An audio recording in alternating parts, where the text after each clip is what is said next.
Guys, welcome back to our channel again. I hope you all are doing well and staying safe. So आज हम करने वाले हैं class 6 NCERT की science का chapter 3 that is fibre to fabric. ठीक है, फाइबर होता है रेशम और फैब्रिक होता है धागा। तो कैसे रेशम से धागे को बनाते हैं, ठीक है, वो पूरा का पूरा प्रोसेस हम पढ़ेंगे। फाइबर क्या होता है और फैब्रिक क्या होता है, कैसे बनता है, क्या क्या चीज़ें उसमें रिक्वायर्ड है, everything we study in this chapter. So चलिए बिना टाइम वेस्ट किए स्टार्ट करते हैं। Paheli and Bhujo won the first prize in the science quiz competition held at their school. They were very excited and decided to use the prize money to buy clothes for their parents. When they saw a large variety of clothes material, they got confused. The shopkeeper explained that some clothes or fabric were cotton and some were synthetic. He also had woolen mufflers and shawls. There are many silk saris as well. Paheli and Bhujo felt very excited. They touched and felt these different fabrics. Finally, they bought a woolen muffler and cotton sari. सो पहेली और भूजो जो है अपने school में science quiz में जो है वो जीत जाते हैं और उनको वहाँ से पैसे मिलते हैं। ठीक है, जो प्राइज़ मिलता है वो मनी मिलता है उनको।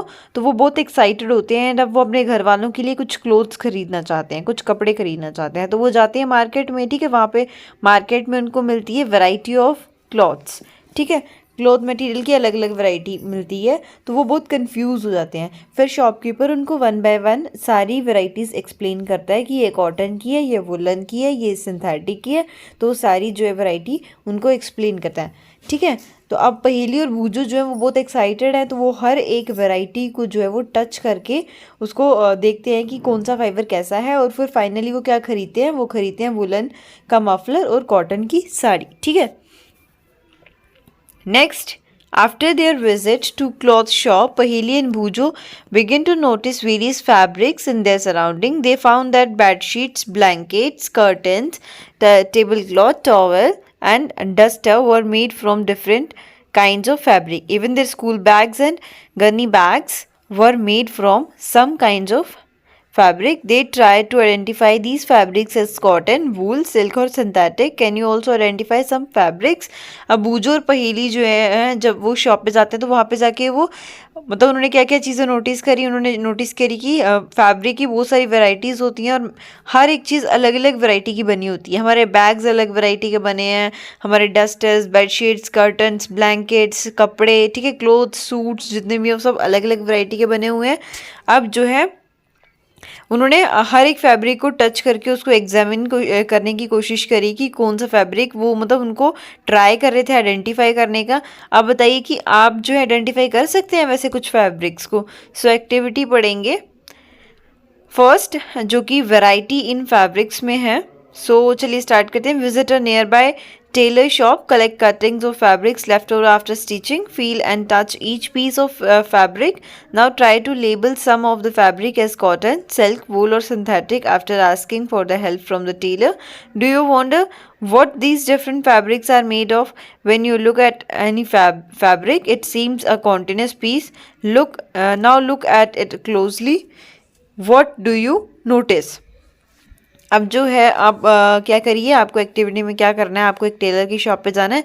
टेलर के पास जो कपड़ा बचता है ना आफ्टर स्टिच, जब सूट बना लेते हैं उसके बाद में जो छोटे छोटे पीसेस बच जाते हैं आपको वो कलेक्ट करने हैं। तो उन सब का मटेरियल अलग होगा, वैरायटी अलग होगी, कोई कॉटन का होगा, कोई वुलन का होगा, कोई सिंथेटिक का होगा। ठीक है, तो आपको वो पीस कलेक्ट करने हैं और उनको जो है लेबल मतलब एक अलग अलग करके लगाना है और उसके साथ उसका नाम नोट करके लिखना है आपको। और वो कैसे करना है, आप टेलर की हेल्प ले सकते हैं। ठीक है, सो फिर क्या करना है आपको, अब आपको आप पहचान कैसे करोगे इन कपड़ों की। सो देखिए, ऐसे तो कपड़ा देखने में एक जो है वो कॉन्टिन्यूस पीस लगता है, लेकिन जब आप ध्यान से देखेंगे तो आपको कुछ अलग सी चीज़ें लगेंगी। जैसे ये देखिए, ये बॉक्स में जो क्या दिखाया गया है, कपड़ा कुछ इस तरीके से नज़र आता है हमें।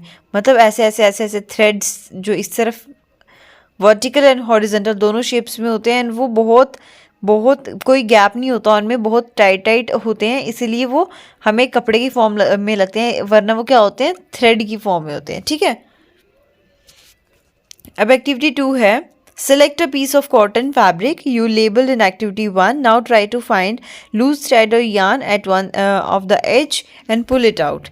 If no loose yarn are visible, you can generally pull one out with a pin or a needle. We find that a fabric is made up of yarn arranged together. What are these? अब हमने पहले तो देखा कि कपड़ा कुछ जो था वो किस तरीके से बना हुआ था, मतलब ऐसे लग रहा है कि उनके बीच में ऐसे थोड़ा थोड़ा गैप है, मतलब बिल्कुल कॉन्टिन्यू नहीं है, थोड़ा थोड़ा उसमें है गैप। ठीक है, अब आपको क्या करना है, अब वो कपड़ा जो है उसको आपको क्या करना है, उसमें से कोई एक थ्रेड पकड़ना है, वो जो हमें थ्रेड इतने सारे दिखाई दे रहे हैं, एक थ्रेड पकड़ के निकाल दो। अगर वो ऐसे नहीं निकल रहा जेंटली तो कोई नीडल की हेल्प लेके जो आप उसको निकाल सकते हो बाहर। ठीक है, तो फिर आपको क्या देखने को मिलेगा कि जो कपड़ा है वो किससे बना होता है, धागे से बना होता है। ठीक है, take out a yarn from a piece of cotton fabric, place this piece of yarn on a table, now press one end of the yarn with your thumb, scratch the other end of the yarn along its length with your nails as shown in figure. Do you find that at this end the yarn split into the thin strands? तो आपको क्या करना है, अब आपने वो जो धागा निकाला हुआ है उसको क्या करना है, आप उसको टेबल पे रख दीजिए। ठीक है, एक तरफ से आपको थंब के साथ में प्रेस करके रखना है और दूसरी साइड से उसको क्या करना है, स्क्रैच करते रहना है उसकी लेंथ को, जितनी भी धागे की लेंथ है उसकी लेंथ को। अब आपको क्या नोटिस करना है, आपको ये नोटिस करना है कि उस एंड से जो है वो yarn जो है वो स्प्लिट अप हो रहा है अलग अलग स्ट्रैंड्स में। ठीक है, सो you might have observed something similar when you try to thread a needle. Many a time the end of the thread is separated into a few thin strands. This makes it difficult to pass the thread through the eye of the needle. The thin strand of the thread that we see are made up of still thinner strands called fabric. अब आपने क्या देखा कि आपके पास वो जो धागा आया हुआ है, ठीक है, आपके हाथ में वो धागा सिर्फ एक धागे से नहीं, वो और भी बिल्कुल पतली पतली लेयर धागे की है उससे बना हुआ है। ये चीज़ हम तब भी नोटिस करते हैं जब हम नीडल में धागा डालते हैं, सुई में जब धागा पिरोते हैं तो आप क्या चीज़ें नोटिस करते हैं, कभी कभी ऐसा होता है सिर्फ धागे की एक लठी जो है वो नीडल के अंदर जाती है, दूसरी बाहर रह जाती है, तो वहाँ से हमें क्या देखने को मिलता है कि धागा जो होता है वो पतली पतली लेयर होती है धागे की, उससे बना होता है। ठीक है, fabrics are made up of yarn and yarns are further made up of fibres. ठीक है, अब फैब्रिक क्या होता है, फैब्रिक जो है वो किससे बना होता है, धागे से बना होता है, और धागा जो होता है वो फाइबर से बना होता है। धागे में भी आगे छोटी छोटी क्या होती हैं, फर्दर उसकी लेयर जो है बिल्कुल थिन थिन सी पार्ट्स होते हैं। Where do this fibre come, अब ये फाइबर आता है कहाँ से है, the fibre of some fabric such as cotton, jute, silk and wool are obtain from the plants and animals. So हमारे पास ये जो सिल्क, वूल, जूट, कॉटन ये हमें कहाँ से मिल जाता है, या तो प्लांट से मिलते हैं या फिर एनिमल से मिलते हैं, तो इनको बोलते हैं natural fibres. Cotton and jute are example of fibre obtained from the plants. Wool and silk fiber are obtained from the animals. Wool is obtained from the fleeces of sheep or goat. तो cotton और jute जो है ये हमें plant से मिलते हैं, और वूल और सिल्क जो है हमें एनिमल से मिलते हैं। वूल जो है वो हमें एनिमल से कहाँ से मिलता है, शीप या गोट के फ्लीसेस, बाल जो होते हैं उनसे मिलते हैं। It is also obtained from hair of rabbits, yak and camel. Rabbit, yak और कैमल के हेयर से भी मिलते हैं। Silk fibre is drawn from the cocoon of silk worm. Silk fibre जो होता है कहाँ से मिलता है, सिल्क वॉर्म जो होता है उसके ककून से हमें सिल्क फाइबर मिलता है। For thousand of year natural fibres were the only one available for making fabrics. बहुत हज़ारों साल लगते हैं नेचुरल फाइबर को मिलने में, हमें अवेलेबल होने में, जिससे फैब्रिक बनता है। In the last 100 years or so fibers are also made from chemical substances which are not obtained from plant। तो इसको जो है केमिकली भी बनाया जा सकता है जो हमें प्लांट या एनिमल से नहीं मिलता, इसको बोलते हैं synthetic fibre. Some examples of synthetic fibre जैसे पॉलिस्टर है, नायलन है, ठीक है, ये हम खुद बना सकते हैं, मतलब ये मैन मेड है, तो ये इसको मैन बनाता है, ये हमें प्लांट या फिर एनिमल से नहीं मिलता है, तो इसको बोलते हैं सिंथेटिक फाइबर। नेक्स्ट है सम प्लांट फाइबर्स, उसमें सबसे पहले आता है cotton. Have you ever made wicks for oil lamps. आपने कभी ऑयल लैम्प्स के लिए वो जो उसमें ऐसे पिरो के डालते हैं जिसको जलाते हैं, बत्ती जो होती है, ठीक है, वो कभी देखी है। What do you use for making these wicks. आप इन विक्स को बनाने के लिए क्या यूज़ करते हैं। This cotton wool is also use for filling mattress, quilt और पिल्लो, रजाइयाँ, गद्दे, पिल्लो वगैरह बनाने में भी इसको कॉटन को ही यूज़ किया जाता है और विक्स बनाने में भी उसी को यूज़ किया जाता है। Take some cotton wool, pull it apart and look at this edge, its edge, what do you observe. आपको क्या करना है, एक कॉटन वूल लेना है, फिर उसको एक साथ ऐसे इकट्ठा करना है और उसके बाद में उसकी एक एज को खींचना है। आप क्या ऑब्जर्व करोगे, small thin strands that you are made up of cotton fibre. मतलब जैसे क्या करते हैं, जैसे कॉटन की जो है बत्ती बनाते हो तो वो उसको क्या करते हो, पहले कॉटन को एक तरफ से खींचते हैं तो एक स्ट्रैंड, एक पतला सा स्ट्रैंड बनता है, फिर उससे हम बनाते हैं, है ना। वैसे ही इसमें बोला गया है, the small thin strand you see are made up of cotton fibre. वो जो स्ट्रैंड उसे दिखते हैं, जब भी हम किसी कॉटन वूल ले लेते हैं, उसका कोई भी स्टैंड निकालेंगे तो वो स्टैंड किससे बना होगा, कॉटन से बना होगा। Where does this cotton wool come from, अभी कॉटन वूल आती कहाँ से है, it is grown in the field, फिर ये खेतों में उगाई जाती है। Cotton plants are usually grow at the place having black soil and warm climate. कहाँ पे उगता है कॉटन, जो है कहाँ पे लगती है, जहाँ पे सॉइल ब्लैक होती है और वहाँ का क्लाइमेट गर्म होता है, वार्म होता है। Can you name some states of country where cotton is grown, क्या आप कोई स्टेट्स बता सकते हैं ऐसे हमारी कंट्री की जहाँ पर कॉटन उगाई जाती है। The fruit of the cotton plant are about the size of lemon. Cotton balls जो होती है ना, कॉटन प्लांट पे कॉटन बॉल्स लगती हैं जिसमें कॉटन होता है प्रेजेंट, ठीक है, वो लेमन की साइज की होती हैं। After maturing the balls burst open and seed covered with cotton fibres can be seen. तो फिर जब वो पक जाता है तो वो जो बॉल होती है वो टूट जाती है, ठीक है, बर्स्ट हो जाती है और उसके अंदर से कॉटन निकलता है। इस तरीके से इसे पिक्चर में दिखाया हुआ है। Have you ever seen a cotton field that is ready for picking? It looks like a field covered with snow. जहाँ पर मतलब कॉटन जो है सारे बस्ट हो चुके होते हैं। कभी आपने वैसा कोई खेत देखा है, वो बिल्कुल एकदम वैसे दिखता है जैसे जैसे स्नो से कोई फील्ड जो है वो कवर हुआ हो। From these bolls cotton is usually packed by hand, fibre are then separate from the seeds by combing. फिर क्या, इन बॉल से जो है कॉटन को निकाला जाता है हाथों से, फिर फाइबर को अलग किया जाता है, बीज से अलग किया जाता है और फिर क्या किया जाता है, उसको इकट्ठा किया जाता है। This process is called ginning of cotton. इसको क्या बोलते हैं, गिनिंग ऑफ कॉटन, की बीज से कॉटन को अलग करना। Ginning was traditionally done by hand, या हाथों से ही करते हैं। These days machines were also use for ginning. तो आज के टाइम पे जो है मशीन्स भी चल पड़ी हैं जिससे गिनिंग प्रोसेस हो सकता है। उसके बाद में आता है jute. Jute fibre is obtain from the stem of the jute plant. Jute plant जो होता है उसकी स्टेम से जूट फाइबर मिलता है। It is cultivated during the rainy season, जब बरसात का मौसम होता है, जब बारिशें होती हैं तब ये जो है कल्टिवेट होता है। In India jute is mainly grown in west Bengal, Bihar and Assam.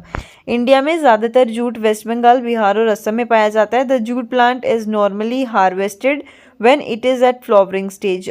कब काटा जाता है जूट के प्लांट को, जब फ्लावरिंग स्टेज, जब उस पर फूल लग रहे होते हैं। The stem of the harvested plant are immersed in water. वो जो काटे हुए प्लांट होते हैं उसकी स्टेम को पानी में जो है डिबो के रख दिया जाता है कुछ दिनों के लिए। The stem rot and fibre are separated by hand. जब वो स्टेम पक जाती है तो उसका फाइबर अलग हो जाता है, फिर हम उसको बाय हैंड भी अलग कर सकते हैं, ठीक है। To make fabrics, all these fiber are first converted into yarn. धागा बनाने के लिए पहले ये सारा का सारा जो फाइबर होता है उसको हमें एक यॉन में जो है वो बनाना, कन्वर्ट करना पड़ता है। अब ये कैसे होता है, तो वो आएगा स्पिनिंग कॉटन यार्न। कैसे बनता है वो देखेंगे। एक्टिविटी ये 4, hold some cotton wool in one hand, pinch some cotton between the thumb and the forefinger of the other hand. Now gently start pulling out the cotton while continuously twisting the fiber. Are you able to make a yarn? आपको एक cotton को जो thumb और हमारी जो finger है, four finger है, उसके नीचे रखना है, ठीक है। फिर उसको जेंटली क्या करना है, हमें जेंटली जो है उसको पुल करना स्टार्ट करना है और ट्विस्ट करना स्टार्ट करना है, ठीक है। फिर आप देखोगे कि आप कुछ थ्रेड जैसा बना पा रहे हो। The process of making yarn from fibre is called spinning. वो प्रोसेस जिसमें फाइबर से जो है यॉन बनाया जाता है उसको स्पिनिंग बोलते हैं। इस प्रोसेस में क्या होता है, फाइबर जो हमें मास ऑफ कॉटन वूल से मिला होता है, मतलब वो कॉटन बॉल से हमें जो साफ सूफ किया होता है कॉटन को बीच से अलग करके, ड्रॉन आउट द ट्विस्टेड, उसको ट्विस्ट कर करके डाला जाता है। This bring the fibre together और टू फॉर्म अ यॉन। तो इससे क्या होता है, ये फाइबर जो होता है वो क्या मिलके क्या बनाता है, यॉन बनाता है। A simple device use for spinning is a hand spindle, also called takli. Another hand operated device use for spinning is charkha. चरखा भी यूज करते हैं, तकले भी यूज करते हैं। Use of charkha was popularised by Mahatma Gandhi as a part of independence movement. तो चरखा जो है वो बहुत पॉपुलराइज्ड है महात्मा गांधी जी की वजह से, क्योंकि ये हमारे इंडिपेंडेंस मूवमेंट का एक पार्ट था। He encourage people to wear clothes made of homespun yarn termed as khadi. तो महात्मा गांधी जी लोगों को क्या करते थे, इंस्पायर करते थे और उनको अवेयर करते थे कि हमें जो है खादी के कपड़े पहनने चाहिए। एंड शन imported cloth made in the mills of Britain. और जो हमें मिल्स, ब्रिटेन की मिल से जो कपड़े मिलते हैं हमें उन्हें नहीं पहनना चाहिए, हमें खादी का यूज़ जो है करना चाहिए। To popularise and promote khadi, the government of India constitution a body called Khadi and village industry commission in 1956। अब ये किसको पॉपुलर करने के लिए, खादी को पॉपुलर करने के लिए और प्रमोट करने के लिए गवर्नमेंट ऑफ इंडिया ने, कॉन्स्टिट्यूशन ने एक बॉडी बनाई जिसका नाम रखा, जिसको बोला जाता था khadi and village industries commission in 1956 में। Spinning of yarn on a large scale is done with the help of spinning machine. After spinning, yarns are used for making fabrics. अब spinning yarn जो है कैसे yarn कैसे बनाए जाते हैं, तो वो अगर हमें लार्ज स्केल पे बनाने थे तो वो मशीन्स के द्वारा होते हैं, और स्पिनिंग के बाद जो है yarns जो है बनाए जाते हैं फैब्रिक से। मतलब yarn से क्या बनाया जाता है, फैब्रिक बनाया जाता है। yarn to fabric। अब yarn से फैब्रिक कैसे बनाते हैं, there are many way by which fabric are made from yarn. The two main process are weaving and knitting. ऐसे तो बड़े सारे वेज हैं, जो मेन प्रोसेस है वो है वीविंग और नीटिंग। ठीक है। So activity 2, you might have notice that a fabric is made up of 2 sets of yarn arranged together. The process of arranging 2 sets of yarn together are make a fibre is called weaving. अब आपने activity 2 में हमने क्या पढ़ा था कि धागा जो है एक सिंगल लेयर नहीं होती, उसमें 2 लेयर्स होती हैं पतली पतली, जिसको ट्विस्ट करके फिर जो है धागा बनता है। ठीक है, तो हमने ये पढ़ा था। तो इस प्रोसेस को, जो 2 सेट्स ऑफ yarn को एक साथ मिला करके रखता है फैब्रिक में, उसको बोलते हैं, उस प्रोसेस को बोलते हैं weaving. Let us try to weave some paper strips. Paper strips को कैसे वीव करेंगे, take 2 sheets of paper of different colour. आपको 2 अलग अलग कलर की पेपर शीट्स ले लेनी है। Cut square piece of a length and width equal to 30 centimetre from each sheet. आपको दोनों शीट स्क्वायर शेप में कट कर लेनी है, जिसकी लेंथ आपको क्या रखनी है, 30 सेंटीमीटर रखनी है। Now fold both the sheets into half. आप दोनों शीट्स के जो हाफ में कट कर देना है। On one sheet draw lines as shown in the figure. आपको इस तरीके से दिखाया ना, जैसे ये देखिए इसमें बनाई हुई लाइंस, ठीक है, वो आपको बना लेनी है, ड्रॉ कर लेनी है। आप देखिए यहाँ पे लिखा है फिगर 3 पॉइंट से, इसमें जो ए फिगर है आपको पहले ये देखनी है, ये वाली क्या करनी है, on the other as shown in figure 3.12 और बी जैसे इसमें दिखाएगी, इस तरीके से बनाना है। Cut both the sheets along the dotted line. अब आपको डॉटेड लाइन तक क्या करनी है, शीट्स कट करनी है, देन अनफोल्ड, फिर उसको अनफोल्ड कर देना है। Weave the strips 1 by 1 through the cuts and the sheets of the paper as shown in the. जैसे इस तरीके से क्या करना है आपको, कट मार करके फिर एक दूसरे में से उस स्ट्रिप को जो है निकालना है बाहर। ठीक है, फिर use to make a piece of fabric. इससे क्या बनता है, हमने ये कट कर रहे थे, ठीक है, अब इससे क्या बन रहा है, इससे क्या बन रहा है, एक कपड़े की तरह बन रहा है ना, एक पीस ऑफ क्लोथ की तरह लग रहा है ये। What happens? A single yarn gets pulled out continuously as the fabric gets unraveled. Socks and many other clothing items are made of knitting fabric. Socks वगैरह जो बनाई जाती हैं वो बुन के बनाई जाती हैं, नीटिंग करके बनाई जाती है। नीटिंग होता है बुनाई करना, ठीक है, जिस तरीके से ये 3.14 में दिखाया गया है। फिर उसके बाद में knitting is done by hand. Knitting जो हाथों से होती है और मशीन से भी होती है। In a similar manner 2 sets of yarn are woven to make a fibre. इसी तरीके से 2 सेट जो है यार्न के वो यूज़ किए जाते हैं फैब्रिक बनाने के लिए। The yarn are much thinner than our paper strip. Of course weaving of fabric is done on looms. अब यॉन जो होता है वो ज़्यादा थिन होता है, थिनर होता है ना पेपर स्ट्रिप से, तो इसलिए वीविंग जो प्रोसेस है फैब्रिक का वो लूम्स के द्वारा होता है। द लूम्स आर इधर हैंड ऑपरेटेड और पावर ऑपरेटेड। ये हाथों से भी कर सकते हैं और इलेक्ट्रिसिटी से भी कर सकते हैं। उसके बाद आता है knitting. Have you notice how sweaters are knitted? In knitting a single yarn is use to make a piece of fabric. कभी आपने किसी को बुनाई करते हुए देखा है? अगर देखा है तो आपने नोटिस किया होगा कि वो अगर सिंगल थ्रेड भी यूज़ कर रहे हैं, ऐसे तो कलरफुल अलग अलग कर सकते हैं, लेकिन अगर वो सिंगल थ्रेड यूज़ कर रहे हैं तो उससे भी वो क्या बना सकते हैं, कपड़ा बना सकते हैं। ठीक है, Have you pulled the yarn from the torn pair of socks? What happens? A single yarn gets pulled out continuously and fabric get unraveled. Socks are many other clothing items are made of knitting fabric. तो knitting से ही जो है वो socks वगैरह बनाई जाती हैं, ठीक है।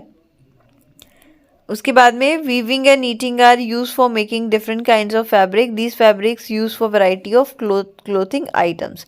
उसके बाद में हिस्ट्री ऑफ क्लोथिंग मटेरियल, क्या हिस्ट्री है इनकी? Have you ever wondered what material people use in ancient time for clothes? क्या आप कभी आपने ये सुना है कि कभी आपने ये सोचा है कि जो पुराने टाइम पे एंशिएंट टाइम पे जो लोग होते थे वो क्या पहनते थे? It appears that in those time people use to bark and big leaves of trees or animal skins and furs to cover themselves। तो उस टाइम पे लोग या तो एनिमल की स्किन अपने आप को बांध देते थे या बड़े बड़े पत्ते जो है वो अपने आप को बांध देते थे। After people begin to settle in agriculture communities, जैसे जैसे लोगों ने एग्रीकल्चर कम्युनिटी में सेटल होना स्टार्ट किया, they learn to weave twigs and grass into mats and baskets.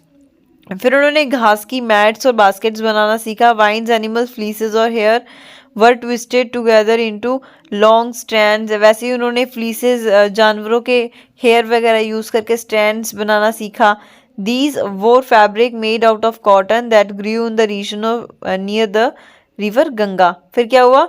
The earlier India who the earlier Indians wore fabric made, जो earlier Indians से उन्होंने फैब्रिक के बने हुए या फिर कॉटन, आउट ऑफ कॉटन के बने हुए जो हैं वो पहनना स्टार्ट किए थे।